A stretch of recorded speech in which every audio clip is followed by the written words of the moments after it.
আজকে আমি এই ভিডিওটা 2 নম্বর পার্ট নিয়ে চলে এসেছি। আশা করি এই ভিডিওটা তোমাদের ভালো লাগবে। চলো গাইস, বেশি কথা না বলে ভিডিও শুরু করা যাক। তারপর ফাইনালি 3 জন গল্প করতে করতে রুটি তরকারিটা খেয়ে নিলাম। তারপরে আমার তো খাওয়া হয়ে গেল, কিন্তু আমার বন্ধু তো এখনো পর্যন্ত খাওয়া হয়নি। ও যে এমন করে খাচ্ছে না, মনে হচ্ছে আজকে ওর খাওয়াই শেষ হবে না। তারপর আমার বন্ধুর খাওয়া হয়ে গেলে আমরা 3 জন মিলে আবার ওখান থেকে বেরিয়ে পড়লাম একটু লস্যি খাওয়া বলে। তারপরে লস্যি দোকানে গিয়ে দেখি আজকে একটু বৃষ্টি হওয়ার কারণে লস্যির দোকান বন্ধ রেখেছে।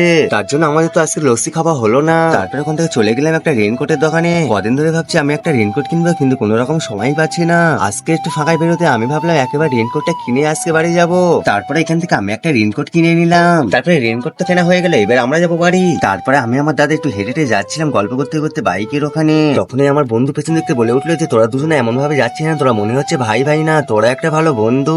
সত্যি কথা বলতে গেছে আমরা তো ছোট থেকে একসাথেই বড় হয়েছি। এমনকি ছোটবেলায় আমাদের যে জামা কাপড় কিনতো আমার আম্মু আম্মু সব আমাদের একই রকম কিনতো, কারণ একই রকম না কিনলে যেটা ভালো হবে সেইটা নিয়ে আমরা দুই ভাই মারপিট করতাম। তার জন্য আমার আম্মু আব্বু দুজনের জন্য একই রকম জিনিস আনতো। তারপরে বড় হয়ে আমাদের না ক্যারেক্টার চেঞ্জ হয়েছে, কিন্তু আমাদের ছোটবেলার কথা এখনো মনে আছে।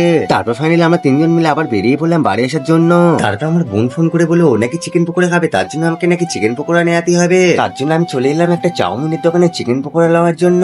তারপরে ওখান থেকে আমি 6টা চিকেন পকোড়া নিয়ে নিলাম। তারপর চিকেন পকোড়া নেওয়া হয়ে গেলে বিল মিটে আমরা 3 জন আবারও বেরিয়ে পড়লাম বাড়ি আসার জন্য। চলো গেছি আমি তাকে বাড়ি যাই। তোমরা লাইক কমেন্ট শেয়ার সাবস্ক্রাইব করে অবশ্যই পাই। তো আজকে মিনি ব্লগ আমি এখানে শেষ করছি। দেখার জন্য কোনো ভিডিও। টাটা বাই বাই, ভালো থেকো সবাই।